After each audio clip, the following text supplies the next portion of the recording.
And we're live. Yay! This is episode 229. I've only got a minute. I just escaped from the basement where they're holding me hostage, and they're going to come back for me at any time. So I just got to get this out of my system real quickly. This is The Geek Life, episode 229, and it's recording the week of June 23rd, Monday, June 23rd. Somebody get me out of here! That may be the most exciting intro we've had in a very long time. Do with that what you would know. The most exciting intro of all time, Deep Purple. Complete albums, cool.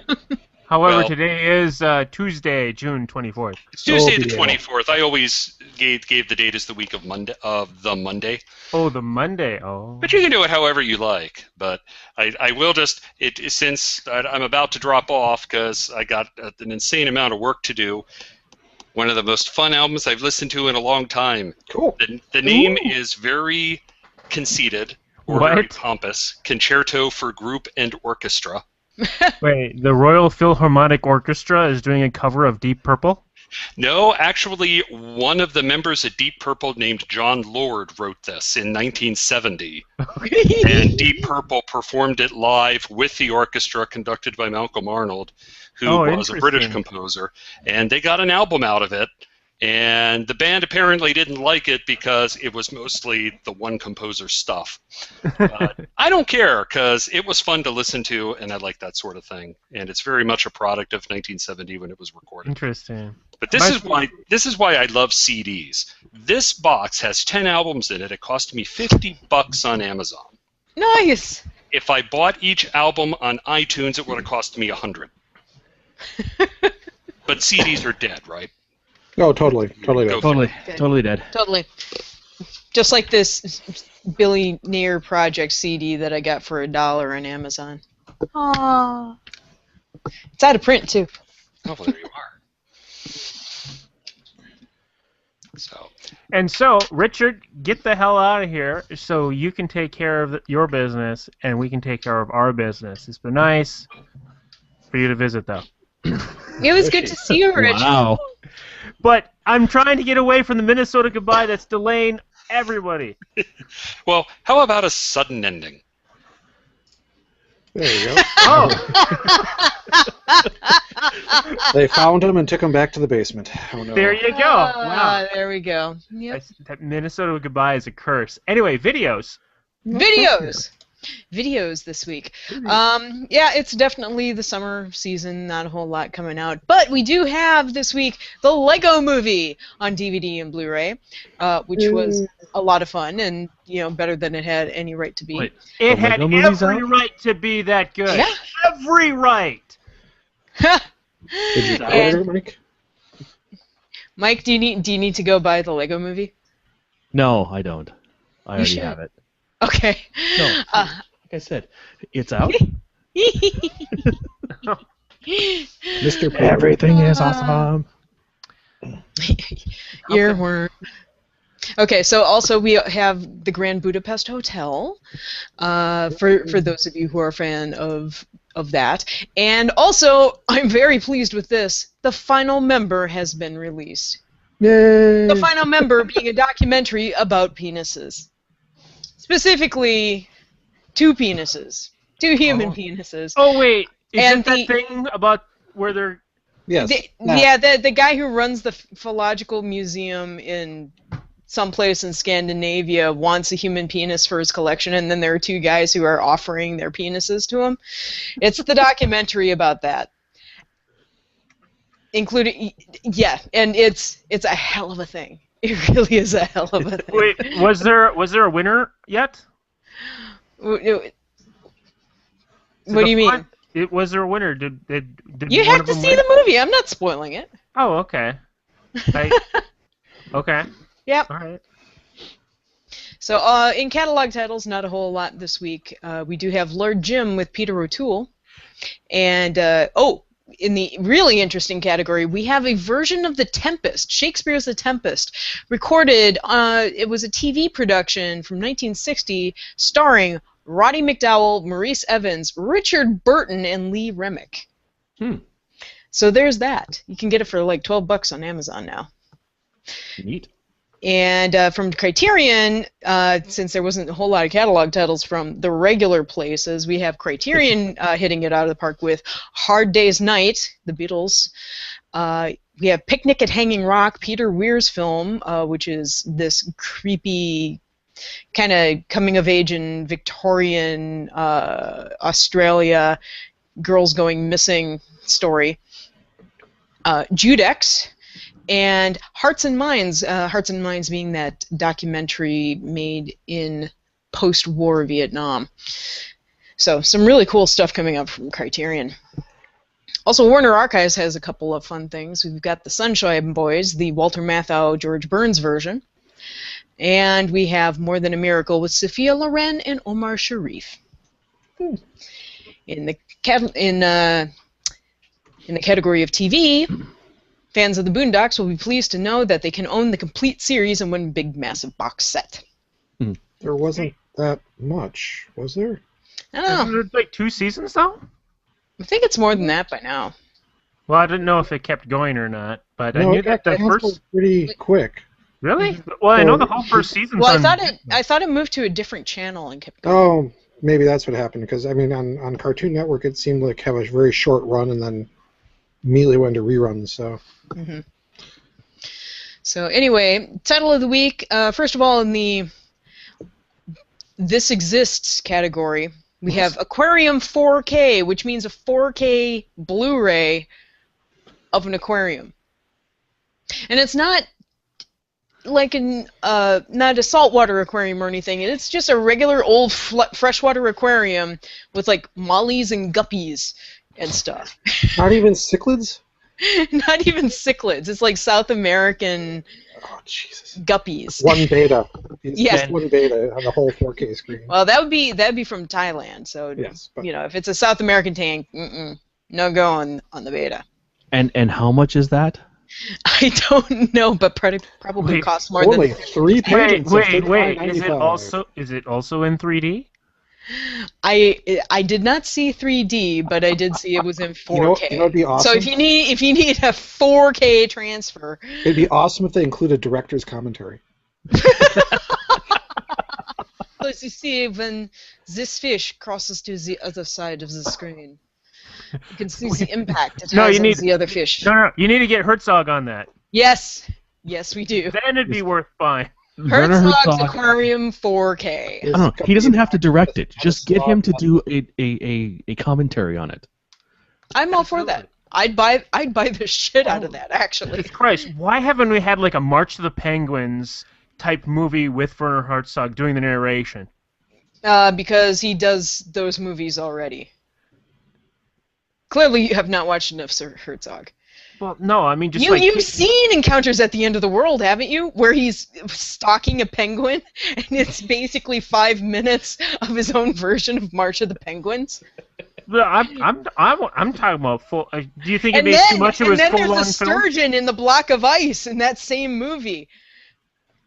But those are short films. I'm talking full. That's not a feature. short film. That is a feature frickin' film where Herzog went to Antarctica and filmed for a while. That I need to be introduced to this. This is exactly what I asked for. You needed to be paying attention when I played every single goddamn Werner Herzog movie at my apartment. I blame Melissa for. Where were you? No, where were you? I was enabling you. I was enabling you. Mom and Dad are fighting again. You did not bring this to my attention. I did. I did. You didn't show up. When did that? What Okay, other titles do you have, Melissa? We have Escape from Round Nazi Alcatraz. Ding! Yeah. Hey! We have Godwin. Wait, let me get my this bikini episode. on. Yes, we have Escape from Nazi Alcatraz, which, oddly enough, is a Nova documentary. I remember Nova. So Nova and National Geographic seem to be getting in on the, well, if we name these nature documentaries crazily enough, or history documentaries crazily enough, people will buy them, even though they're educational. Wait, so we also Nova have... still exists? Just quiet you. And then speaking of National Geographic, in the same vein, National Geographic put out this week Crocpocalypse. So on the Nova side, we have Escape from Nazi Alcatraz. On National Geographic side, we have Crocpocalypse. That's all you ever need. Bought out by the Sci-Fi Channel.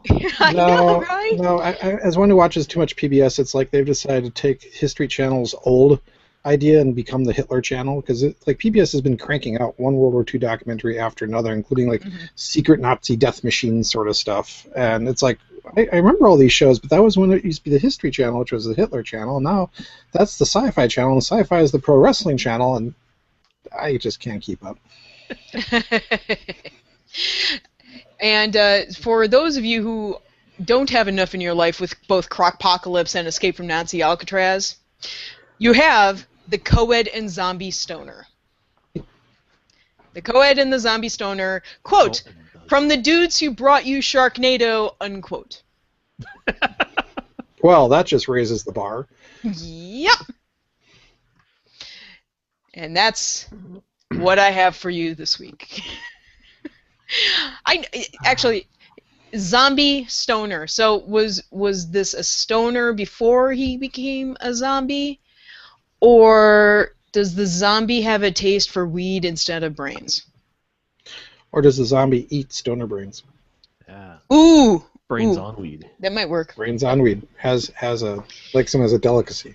So is that like the scene in Love at First Bite where Dracula drinks the drunk man's blood and gets drunk? Probably. Awesome. I'm all for it. Oh, the pain, the pain. So yeah, that's what I have for you this week. We can move on. Harrison Ford. There is Harrison Ford. Harrison Ford being attacked by the Millennium Falcon. Which is totally not in the movie. But it might be in the extended scenes. Oh, yeah. Actually, hold on. George Lucas will pad it out to a full 2 hours. With digital effects. With digital effects and Dubex. But did you see the Twitter post from J.J. Abrams? No. Well, okay. It was a little note that said, I don't know why people think the Millennium Falcon's in this. And it's sitting on the chessboard from the Millennium Falcon. Yeah. This is also is this the same meme where he Harrison Ford initially is holding up the card saying can do the Kessel Run in however many parsecs but can't open a damn door? Yeah. Actually, that originally came from when he did a Reddit Q&A a couple of months ago, and the card actually said, "Hello, Reddit," to prove that it was him. And, of course, when you have a nice, clean, white piece of paper with words on it that you're holding... Yes, I know it got re-edited, over and over into different things. Mm-hmm. But in all seriousness, the actor is actually severely injured. It's and there's some links from The Verge and comicbook.com. Well, he broke his ankle, leg? Yeah, it's a non-life-threatening ankle injury, but it's still reported to be a very serious injury. Yeah, I mean, it's a break. He got majorly crushed. Yeah. Right. And, of course, that doesn't prevent people like clickhole.com with providing 7 photos of Harrison Ford's ankle in its prime. That's one of the best pieces of link bait I've ever seen. Absolutely. So we'll definitely provide that for everybody here. Now, somebody posted about Hardware Wars. Yes, I did. Hardware Wars is on Hulu. Okay, so those of you who are like old school Star Wars fans might remember that shortly after the release of the original Star Wars, a fan group got together and on film made their own little short film parody. You'll laugh, you'll cry. Yeah, you'll laugh, you'll cry, you'll kiss $3 goodbye. $6. Was it $6? Whatever it was at the time. I think it was $3. Probably $3, Inflation. But yeah, it was. It's this goofy, silly little 10-minute fan film that was made. I want to say late '70s, and it won a bunch of little awards for short filmmaking. It's doofy and silly. Kids will love it if they're into Star Wars, and I certainly loved it when I saw it in kindergarten, first grade. Now, and so now it's on Hulu. If you go onto YouTube and you're really willing to do a deep cut, those same people did a Close Encounters of the Third Kind parody called Closet Cases of the Nerd Kind, which I love dearly to this day. Yeah, I really like that one. Gonna build a mountain in your living room. It's gonna be keen. Yeah, the singing "Pie in the Sky" is probably my favorite thing ever. Mailboxes. I like the Darth Vader. You're blocking. Oh, the Darth Vader and the singing mailboxes are pretty good. Yes. So anyway, guys, Hardware Wars on Hulu, and YouTube has Closet Cases of the Nerd Kind. Yes, we're definitely going to show Hardware Wars to the daughters because they need to be infected. Yes, they do, and they're at the exact right age for that sort of thing. Yep. Or they're currently watching the MST3K Gammas and having a hoot with them. Oh, I just got a note from William Donahue, one of our Brians. I'm so old school, I've seen Hardware Wars screened live at a con. I was just about to say that. Yay, Brian. All right. So moving on from that, if we're gonna go into comics next, and Jack Kirby, Marvel, and the Supreme Court. Results could change everything if people are either A, an employee, or B, freelance, and that's it, including the implications of who owns what, which means it could reverse some things or not. So this comes from Bleeding Cool. There's a couple of links related to that, as well as a link from Robot 6. Basically saying Hollywood guilds are pushing to hear the case, pushing for the Supreme Court to hear the case as well. So, so this is being brought by the Kirby estate, I assume, or part of them, and that's what it looks like. Mm-hmm. Looking at it's a greater idea of like looking at copyright law and the definition of work for hire. So, which if you're work for hire, I don't know. I mean, you could, it's already it's kind of interesting, and hearing that creators could sue for the rights back from something of which they had a contract saying that they didn't have it to begin with. Right. I don't know. I'm a little fuzzy on the whole thing of how you can actually do that if you sign it away. Well, it depends how you sign it away. I know in the case of of Jack Kirby and Marvel and Stan Lee, there's some questions as to how it was signed away, because I don't believe it was a clear agreement, even though Stan Lee will make it sound like it was. If you listen to both sides of the story, you start getting the idea that technically it was work for hire, but given the time period, probably nothing was firmly put down on paper like it would be nowadays. Mm.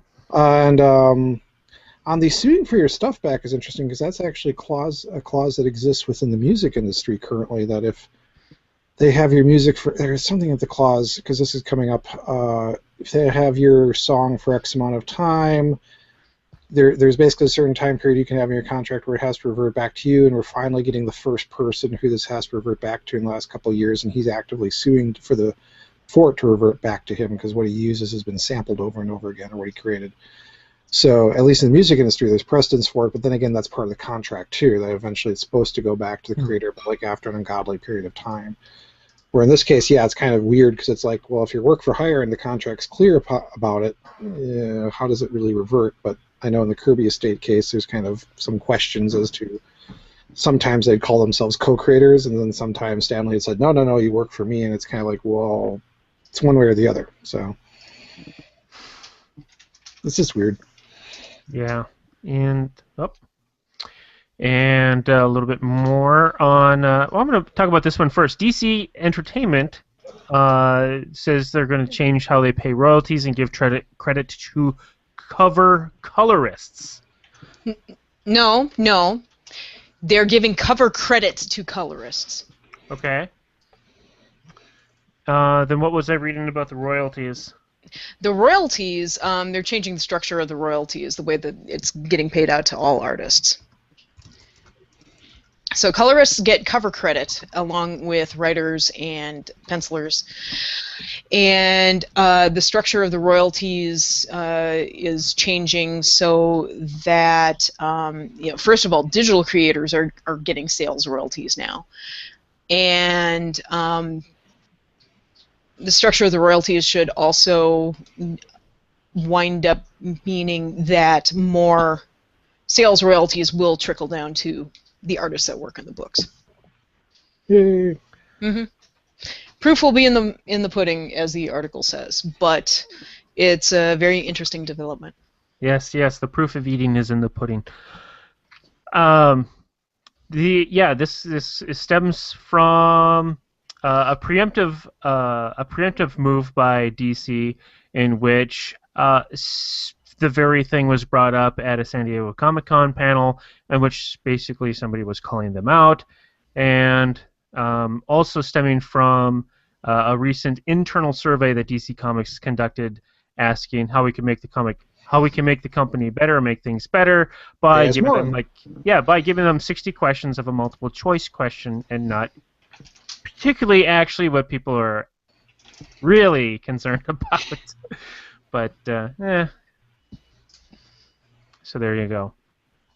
But one good thing out of DC Comics is Gail Simone talks at the White House about the inclusion of LGBTQ characters in media.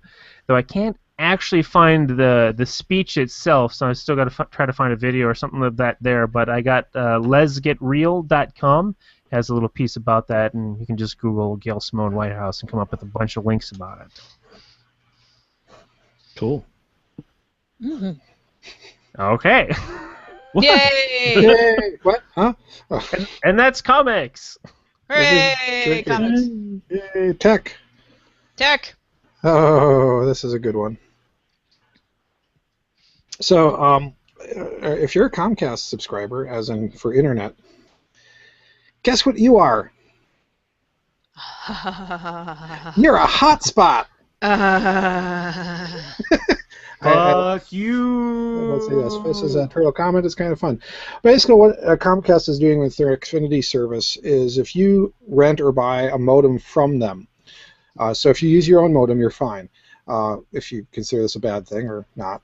But basically, you get a modem from them, and you are now an Xfinity hotspot, which means any Xfinity customer, if they bring out their mobile device, whatever, will see your hotspot as an Xfinity hotspot, and using their login with Comcast can log in and then use that. Now they claim this is safe. How they're doing it is they're basically splitting off a different channel wirelessly off your modem, so it's on a different wireless network than whatever one you might have set up on your Comcast modem. And they claim it's secure. Let me have some more beer here. So let me just jump in, since I did used to work for Comcast. And we still do. It's a digital. With the way Comcast, aka Xfinity, gets to your house, it's all through one cable. It's a digital signal, not analog anymore, but it's still through a coaxial cable. Now, when they offer phone service, for whatever reason that people want hardline phones still, especially through Comcast, it's still there. It's on a separate channel from everything, and in the event of power going out, the cable can switch to analog, so you still can have use of your phone. And with the phone itself, there's also, I forget exactly something, but there's sort of like a connection through the phone, of which you can use basically the internet, the Comcast internet. That's not your internet. Right. That's a separate stream that's just dedicated for your phone. So the data packet is separate from your internet data packet. So that's what they're doing. It's a separate data packet. Yeah, well, and separate frequencies and separate packets. So yeah, you can separate the traffic across one wire. Right. And it should be completely, each separate thing should. I mean, if they can turn on everything of your digital line to be 100 gigabits per second versus 50 megabits per second. So they can do that at a will to not affect all your other stuff. Right. The security issue is can they guarantee security at the modem? So when they split out the signal on the modem, which I mean it is going to be on a different signal on a different part of the modem. So in theory, it is separated. Is Mike just being quiet, or he's just being quiet? I'm just being quiet. Okay. Since you're an admin, you can jump in too. So, but they're separating out on at the modem. So in theory, they should be separate. But the unknown here, from my meager perspective, is there a hackable way so somebody coming in on the Xfinity hotspot can jump over to my side at the modem level? At the cable level, yeah, I expect it to be fully separated out, but my issue would be at the modem level. Then, of course, the response to this is you go and buy your own cable modem, and you're no longer an Xfinity hotspot because now they don't control it and won't split out at that point, because the actual box has to do it too to provide that wireless connection. Yeah, see, this is the thing, though. I am an Xfinity customer. I have one of their cable modems. I don't have a hotspot on my phone. It doesn't show up. I suddenly had a hotspot showing up, and I was curious why, and then I found this out. Okay. Yeah, you might have you have an older model too. Yeah, I was about to say this is a newer thing that they're doing. So if by older model, I mean I had to basically mine started going a little bit wacky, and so I got a new one about 4 months ago. Oh well. Is it a new one or is it a different one? That's if you got a Comcast, any provider, they can recycle any of their hardware. Yeah. Are there any Xfinity hotspots in your area? Is a neighbor now a hotspot? No, that's right. You didn't have a spot. there's I'm not seeing any hotspots in the area. Interesting. Of course, I'm seeing 26 other wireless signals, which is why I converted all my Rokus to hardwired. Yep. It's because I'd get into 2.0's room, it wouldn't connect. It's 20 feet away from the everybody's wireless router. Saturating the different channels, and you can't probably find a separate one. Yeah. Interesting. At the modem level itself, like Melissa, okay, you got an Apple Airport right now where it also it has two channels, a main channel and an offside channel. Could somebody go through that side channel into your main channel? It's tricky, but then I would say yes. I presume it would be possible. But yeah, with the Apple modem, that's just a gigahertz difference, so it's still the same wireless. Oh, okay. And you might this would be more like if you have a guest account closer. Though it is still different because they are doing. It's more like the gigahertz. They're separating it more, but it's more like guest account versus main account sort of thing. Mm-hmm. But the guest account's even more separated for how this works. So it's we don't. And the answer to this we don't know. It could be just perfectly fine. But either way, if you get one of these modems and this happens, you're basically participating now in being part of the national National Xfinity Actually, yeah, hotspot. Verizon. Comcast and Verizon have a thing together, so likely there's a connection with that too. But the thing is that you're part of the Uber hotspot that they're trying to create.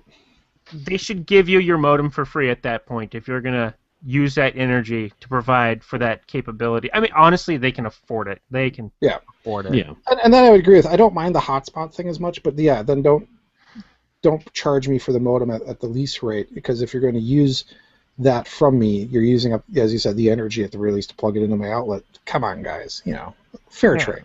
Yeah, if it had a modem for free, I'd be fine with having the mobile hotspot myself. Yeah. If I'm gonna, if it's that or $8 a month, which is ridiculous. It works a lot better than the Minneapolis hotspot that humorous thing nearby my house. There's a bus stop. There's an old sign from Minneapolis below going, Wi-Fi hotspot, because it's when USI was being rolled out everywhere. Except you can't get any signal there at that sign for anything. So I'm like, what? So, but yeah. So if you got one of the newer modems or they like you're now a Xfinity hotspot. Congratulations. You can also theoretically call them, get them to shut that off too. Oh yeah, they'll probably charge you though. Yeah, well, Well, they're not really announcing that they're doing it either. It just happens. So yeah, that was kind of the other mile noise. Yeah, but not that if it's as big of a problem as much as the internet is full. IPv4 is full? No. Well, there is 3% of the IPv4 addresses left. I like the fact that for the better part of a decade, I've been hearing about IPv4 being full, and finally it's happening.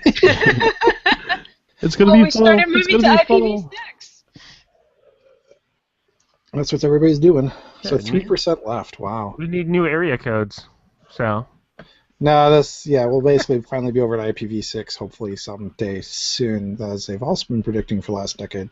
I really hope the current modem I own right now is capable of IPv6. Everything's been capable of IPv6 for about 5 years. Oh, good. So there shouldn't be any. So there shouldn't be any excuse for Comcast to say, "Oh, hey, we have to upgrade our new modem, or we're changing things. You have to buy a new modem." Well, at least the Comcast modem I have has IPv6 capability when I've gone into the admin panels. Mac and Apple and the PC side and Windows have had IPv6 capability for ages. Cisco's been doing it for ages. Just nobody really wants to use it yet. Does it cost more? No. No. Blame Nat. Thanks to Nat. I blame Congress. That too. I blame Fess. I didn't do anything. But no, I'm actually really impressed that we're finally down to 3% left after all the doom and gloom. Yes, finally! The lemmings are going over the edge. Yay! So, tell me if you heard this one before. Bitcoin. I've heard about Bitcoin before. Now, we actually discussed this a while ago, back when Rich was a regular guest. Oh, sorry. But no, back a while ago, many months ago, when Rich was on, we were discussing the problems with Bitcoin. We brought this up, and it's actually now happened. One of the vulnerabilities of Bitcoin that people weren't wanting to talk about, because this is not a hack per se. This is not an act. Doesn't require an active attack. Bitcoin requires miners. Miners, because there's fewer and fewer Bitcoins left, have created these aggregate groups. So they it's like the classic run the screensaver, and in the background we'll mine Bitcoins. And hang on. You need to back up. Yep. How the hell do you make Bitcoins? What? Oh, every X number of days, a large cryptographic chunk is released into the wild. You then, using computing power, run an algorithm against it to basically unwind the cryptographic chunk, and in that chunk are X number of Bitcoins. In the early days, there was a lot, and it was relatively easy to solve. And this is like mining gold. Now that we're way into this, it's harder to solve these cryptographic chunks, and there's fewer coins in them. So it's really, Bitcoin has always been a digital commodity. It's not really a currency. That's something people don't seem to get, including the people who think of Bitcoin as a currency. It's not. It's the gold standard, but in this agreed digital format. Mm-hmm. So basically, how is that a basis of currency? Just, hey, solve this puzzle. You get. Why is gold a basis of currency? You get Xbox Live points, I guess. That's what it sounds like. Why is anything a basis of currency? It isn't. Well, remember, it's not currency; it's commodity. So why is anything a basis of commodity? Because people think it's worth something. And I'm not going to get into illusion or whatever. This is just why is gold the commodity? It became as a unit of transfer. It was perceived as it's perceived as rare and shiny. Then we went to silver. Yeah. So Bitcoin, that's Bitcoin. So basically, the miners, though, to do this, have created these aggregate groups. So making more and more, basically concentrating computing power.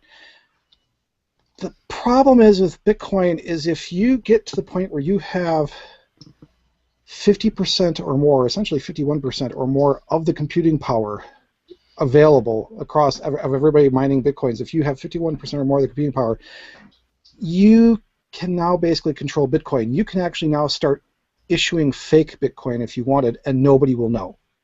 Because you now by default own the majority of Bitcoin by computing power. And most of the groups have kind of shied away. They've gotten up into the 40%, and they purposely, voluntarily back off a bit. Unfortunately, one miner didn't, and they have demonstrated not only being able to go over 151% for short periods of time, but they've done it for long periods of time. Like we're talking 12-hour stretches where they had the bulk of computing power mining Bitcoin, which means they could basically mint it as they wanted, and nobody could call them on it until they stop. And then, checks happen at that point. And this is a problem with currency, but commodity, is if you have that much computing power, you can actually basically write your own check at that point. And it started happening.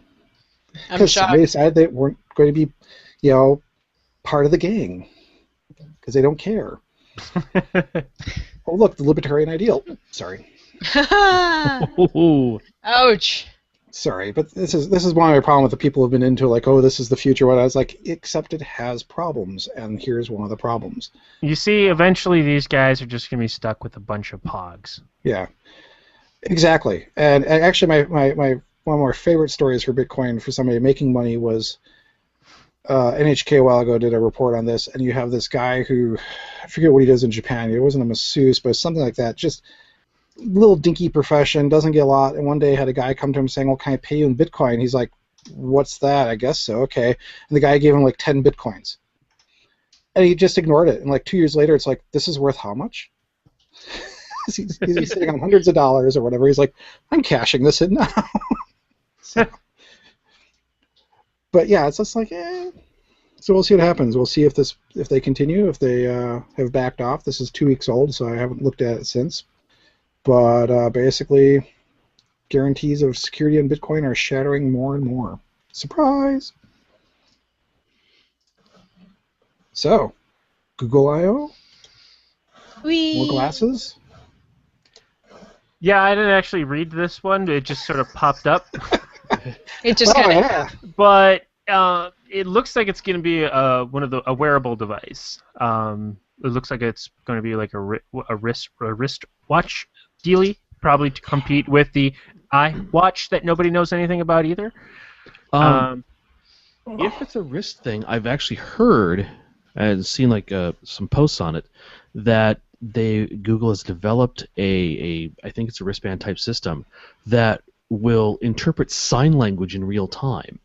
Cool. Are you sure it's that? Because I last 2 weeks ago I posted an article about this group that was developing a sort of device that attaches with your pad that will translate and interpret sign language. Okay, that might be it then. I just heard something. I saw a thing on it on a link, and with Google and this thing on the sign language thing. Yeah, on the Apple side, I view the iWatch and everybody crowing about it the same as the number of years everybody said the tablet's coming out this year, and then Apple wouldn't introduce a tablet. Mm-hmm. It's just like nobody knows what Apple's really going to do, But yeah, it sounds like.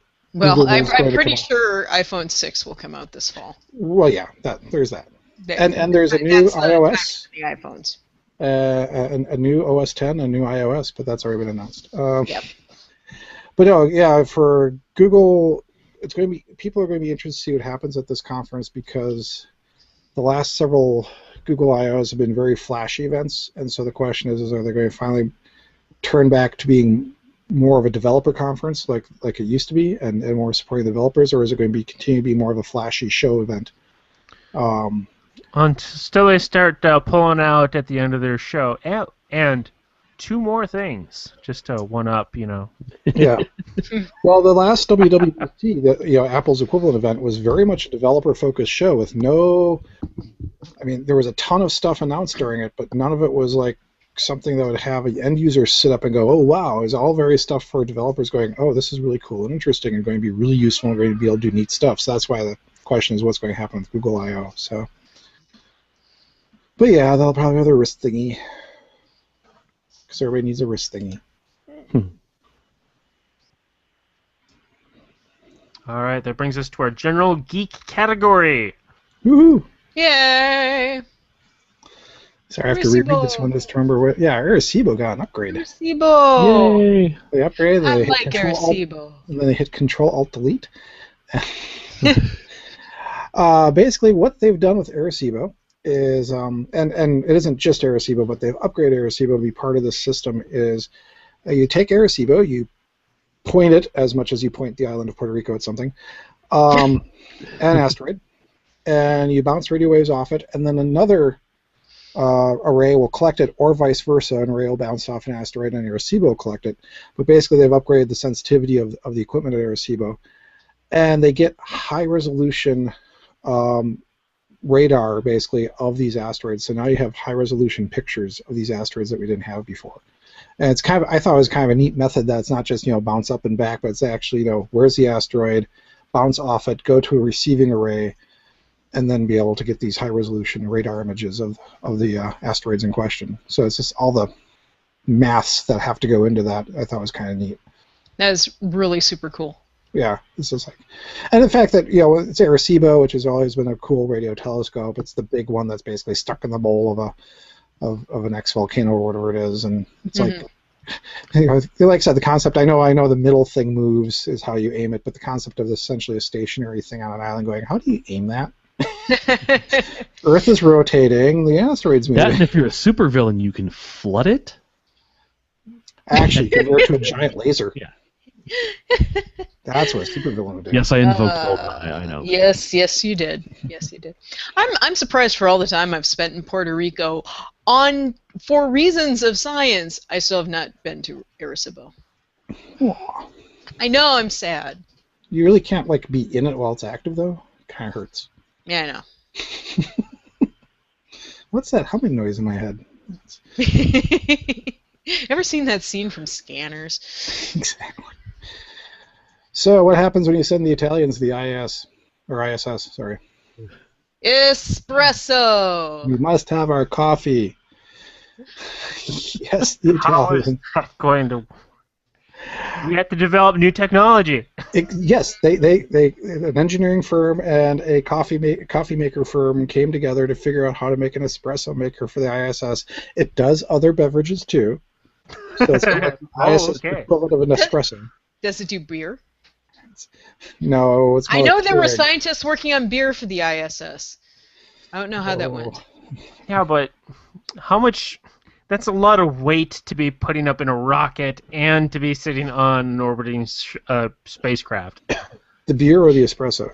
The espresso machine. Oh, it's only like this big. That's huge space standards. That's That's huge. Dragon capsule can carry it easily. It's like, well, yeah, but it's like, how much extra poundage of fuel do you need for that thing just to get it up there? That's It's espresso. How do you expect an Italian astronaut to get any work done? People need their fix. I mean, How do you God, make when you demi-tasse? send somebody up to the ISS, they're there for a while. Yeah, I'll do the spacewalk after my demi-tasse. And then they bring up all the coffee beans, and then there's I mean, you don't save the coffee. That's a lot of waste.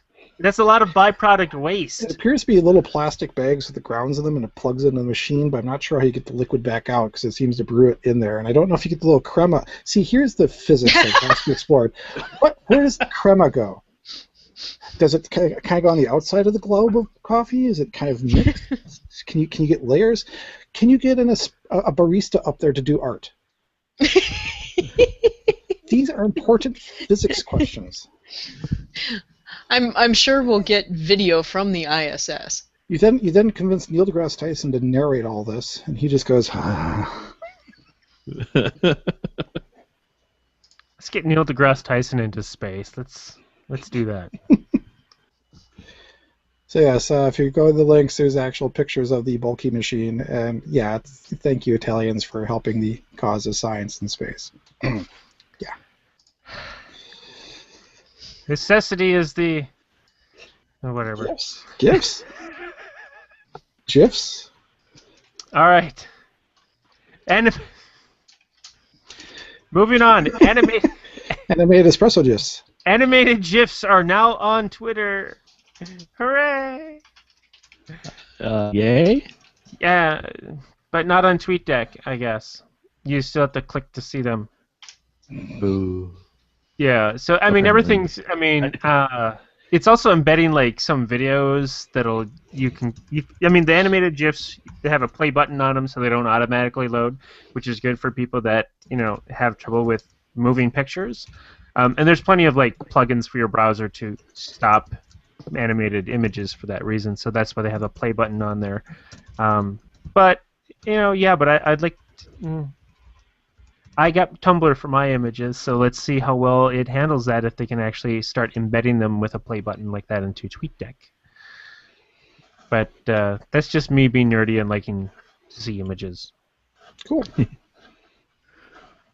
Speaking of IKEA, IKEA claims trademark infringement over IKEA hackers 8 years after the fact because the guy running the site is making money off the ads to run said site. And we got links from Gizmodo.com, BoingBoing.net, and ArsTechnica.com about some of which questions whether or not IKEA can technically do that, since it's a trademark and not a copyright.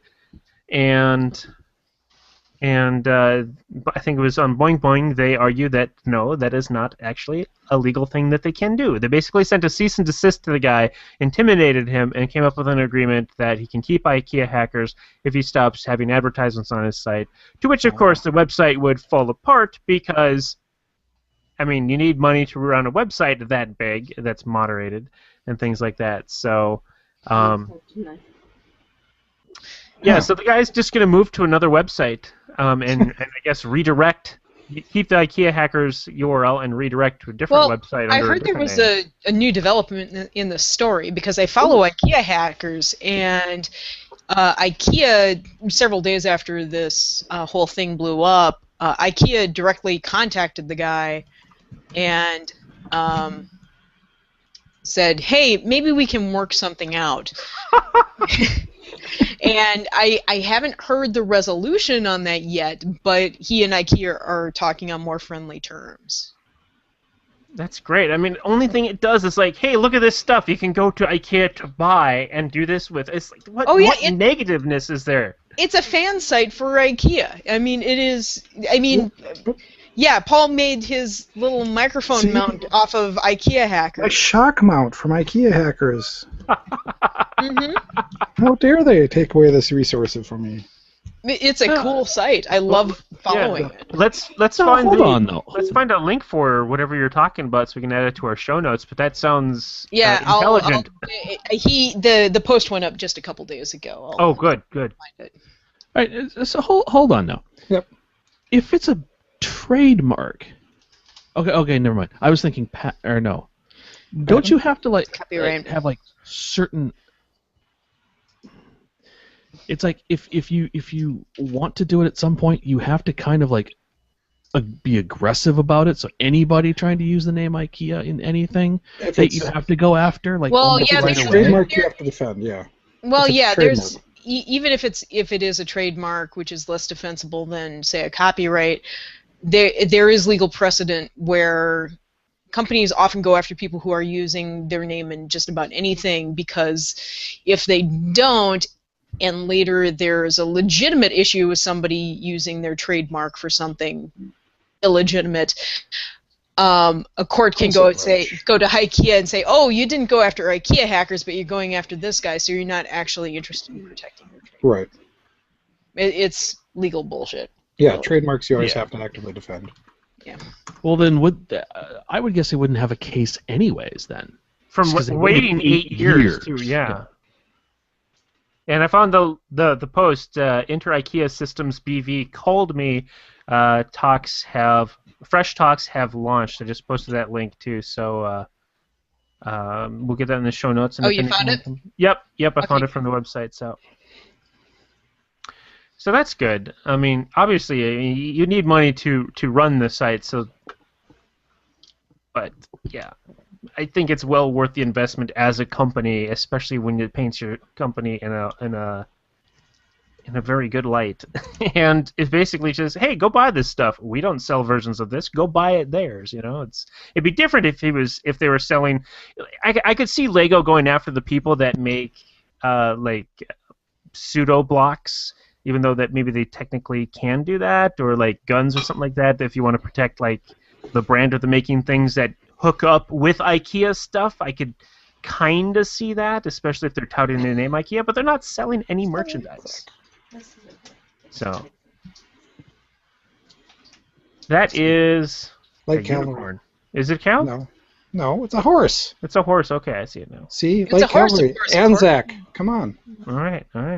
I'll settle down there. Charge Light Brigade. All that stuff. Peaks. Actually, I'm trying to remember. What's the movie? Was it Gallipoli, which has the last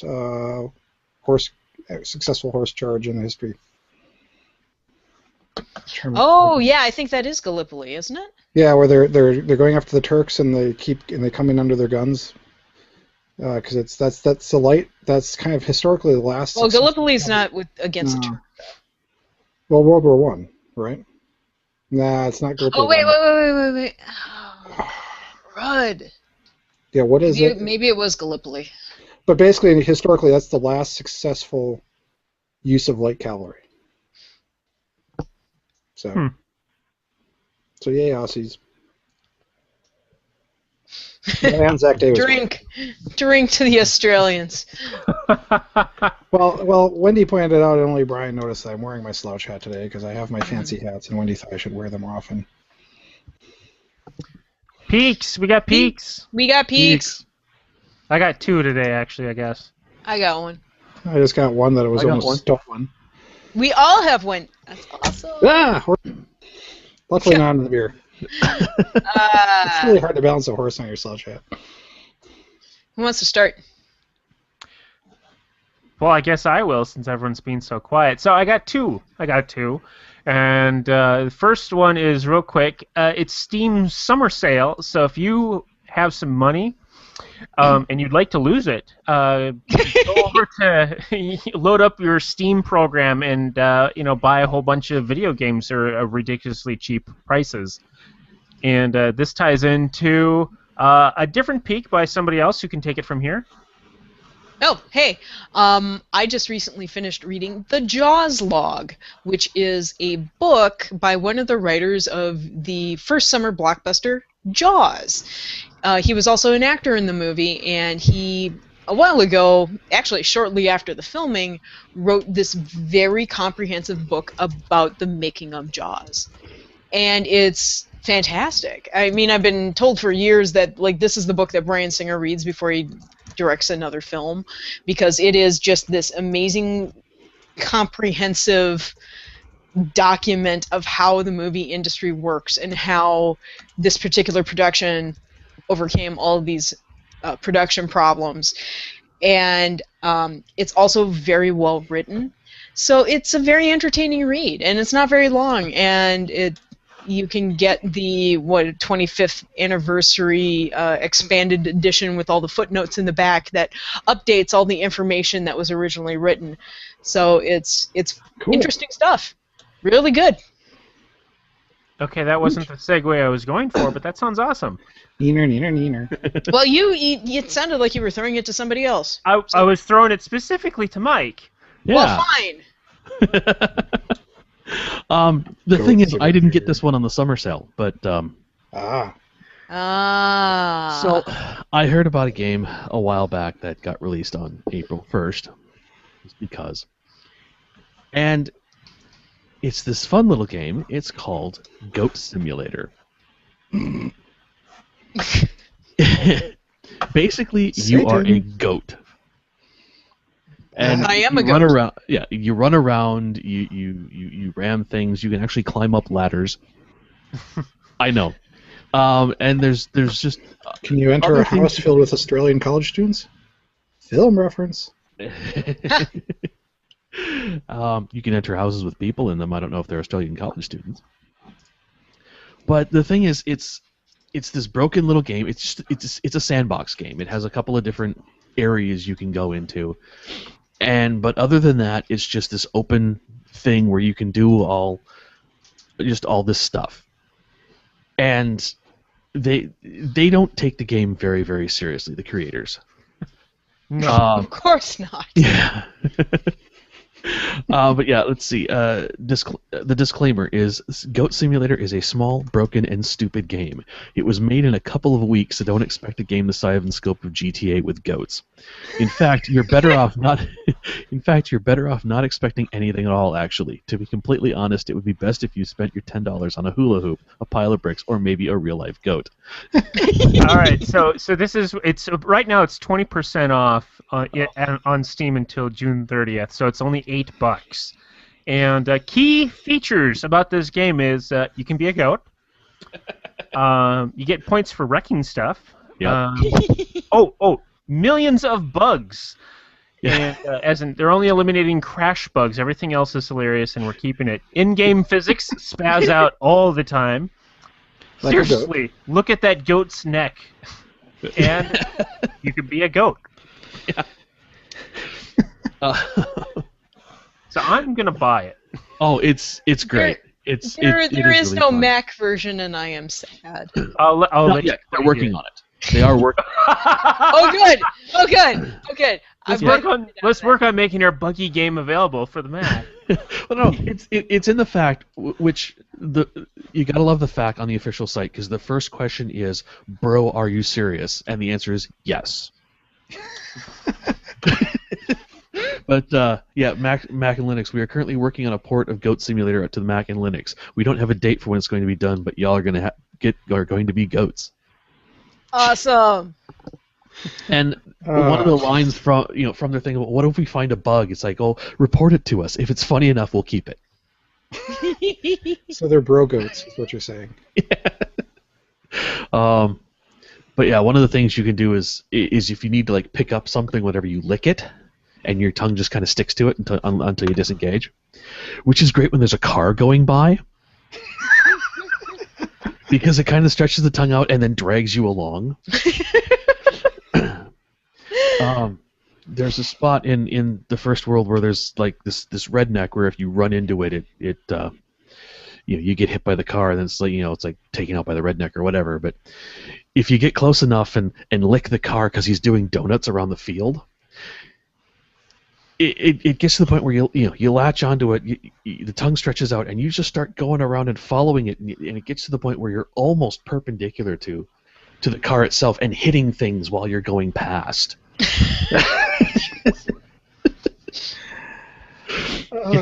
It's a great little game. It's awesome. I've been having fun with it. I guess I'll have the serious peek. But it's cool because I tried to steal it. Yes. So I totally did. If you need to know where live lightning strikes are happening in the world, go to the website that we have linked here. The default link goes to North America, but this actually is a project that started in Europe, so you can go to Europe and see what's happening. And basically, it's showing where lightning strikes are currently happening, or basically relatively live. There's a slight delay because of how it works. The neat thing is they have links to go buy the detector so you can become part of the network. Mm-hmm. So it's like a little, I don't know if it's Arduino or Raspberry Pi, but it's a little board with the detector gear. You plug it into your computer. If you're in Europe, they include an antenna. I think there's some issue over here that you can't quite get the right antenna, but you can supply one of your own. They weren't clear. But basically, you can plug in your computer, you become part of the network, and upload the data to them. And basically what they're doing is they're triangulating off all these detectors to know where live lightning strikes are happening based off just radio frequency information. But it's just kind of neat to have on the background because it has a little noise that goes on every time there's a lightning strike. So you're hearing this constant thing going on. You can turn it on and see where lightning is happening. So it's just a fun little thing to kind of get distracted by. Yeah, it's kind of hypnotic. Yep, it's up there with like if you go into the science museum like ours and several others that do the live where earthquakes happening.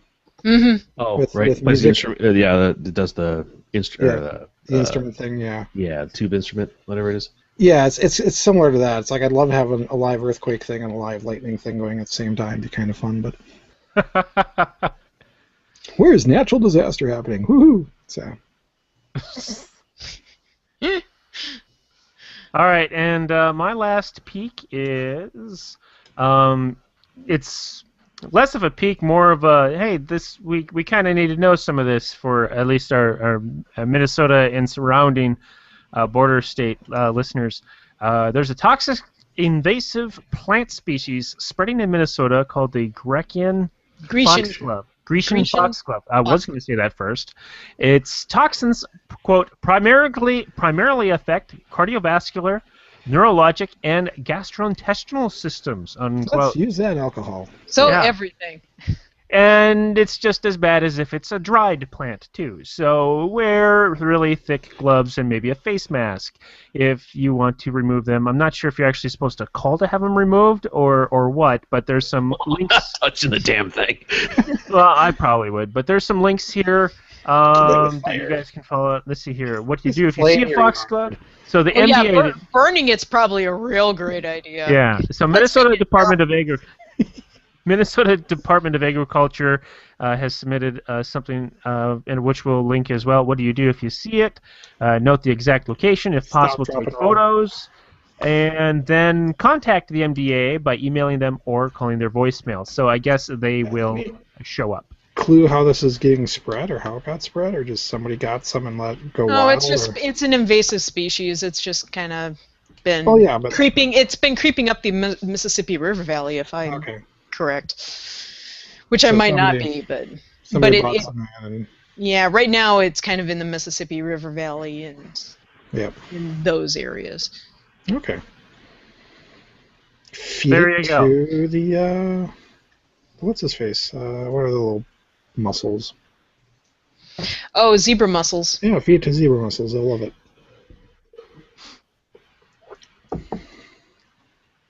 Make a salad with milfoil. I don't know. Gross. I think that's it, guys. That's it for this edition. And who's doing the outro? Richard's not here. Mike he left us. Let's try to get him. No, so this has been episode 229, recorded the week of June 23rd, 2014, of The Geek Life. Of course, is at thegeeklife.tv. You can email us at new email, thegeeklifetv@gmail.com for any of your comments or stories that you may have for us. Voicemail 1-612-567-6515. Facebook, The Geek Life. Twitter, at The Geek Life TV. And Google Plus, Geek Life Podcast. And What? Crap! What? I screwed it up. I've been Fess, and with me I've been joined by Paul. This is Bruce. Mike. Later. And Melissa. Bye-bye. I don't think we ever actually introduced ourselves either, so we just kind of